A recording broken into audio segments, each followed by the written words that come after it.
Good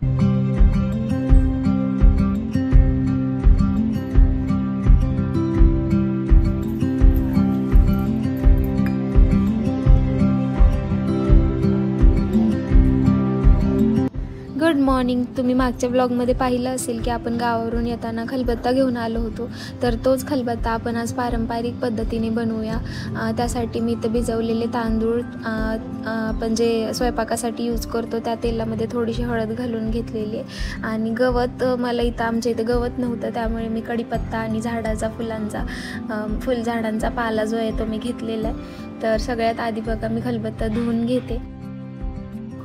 खलबत्ता धुवून घेतल्यावर लगेच आपली स्पंजी जी घासणी असते त्या घासणीने मी घासून घेतला आणि त्यानंतर यामध्ये भिजवलेले तांदूळ वाटणारे आणि ते बारीक झालेले तांदळानेच याला स्क्रब करणारे.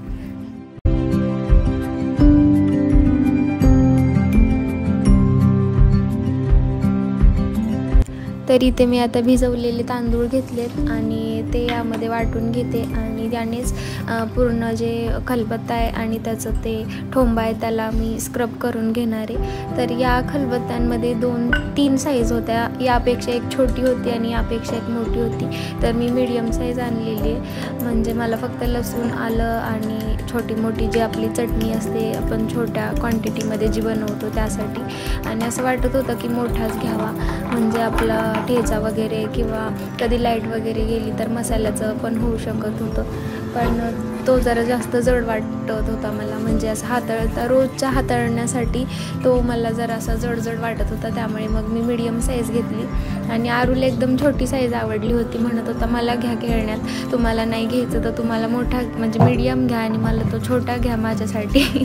पण आम्ही नाही घेतला तो. आणि त्याच्यात फक्त अद्रक लसूण पेस्ट झाली असती. आणि याच्यामध्ये आहे हा जरा बऱ्यापैकी मोठा आहे. यामध्ये होऊ शकतं कधी कधी शेंगदाणे वगैरे सुद्धा लाईट म्हणजे इमर्जन्सीसाठी. त्यामुळे मग मी हा मीडियम साईजचा घेत.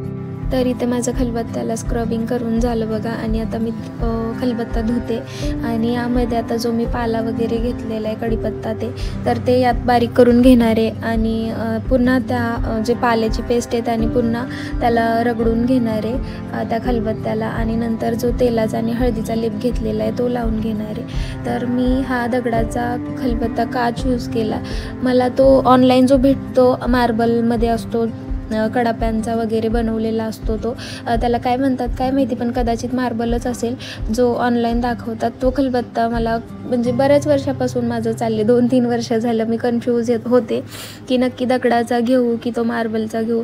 पण ते मार्बलचा जेव्हा बघितलं मी मिशोवर ज्यांनी कोणी परचेस केलेला आहे तर तो येतानाच कधी क्रॅक झालेला असतो किंवा म्हणजे असं त्याचे तुटण्याची शक्यता जास्त असते कारण तो नाजूक असतो असं मला वाटते. त्यामुळे मग हे पण बोलले. आणि मी असं यूट्यूबवर मोठे जे शेफ आहेत त्यांचे रेसिपीज वगैरे बघते.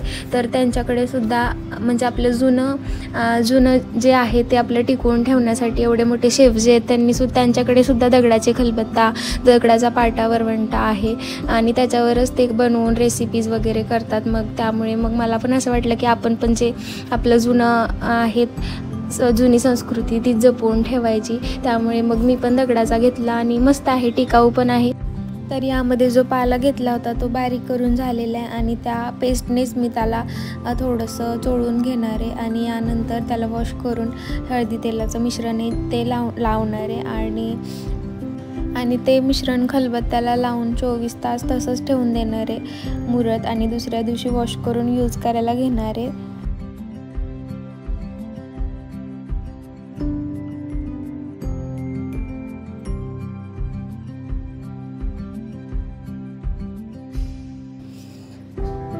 तर खलबत्ता वॉश करून झाल्यावर एका कापडाने त्याला पुसून घेतलं आणि त्याला आता हळद तेलाचं मिश्रण लावून तसंच ठेवून देणार आहे. आणि 24 तासाने त्याला वॉश करून यूज करायला घेणार आहे. म्हणजे मी कदाचित उद्याच त्याला लगेच यूज करायला घेणार आहे. तर व्हिडिओ तुम्हाला कसा वाटला हे कमेंट करून नक्की सांगा. आणि हा खलबत्ता मी जो पारंपरिक पद्धतीने बनवला तो सुद्धा तुम्हाला कसा वाटला हे कमेंट करून नक्की सांगा. आणि व्हिडिओ आवडल्यास व्हिडिओला लाईक करा, शेअर करा आणि ज्यांनी कोणी अजून आपल्या चॅनलला सबस्क्राईब नाही केलेलं त्यांनी प्लीज आपल्या चॅनलला सबस्क्राईब करा आणि कमेंट करून सांगा व्हिडिओ कसा वाटला ते. तर भेटूया नेक्स्ट व्लॉगमध्ये. तोपर्यंत स्वतःची काळजी घ्या. Bye bye.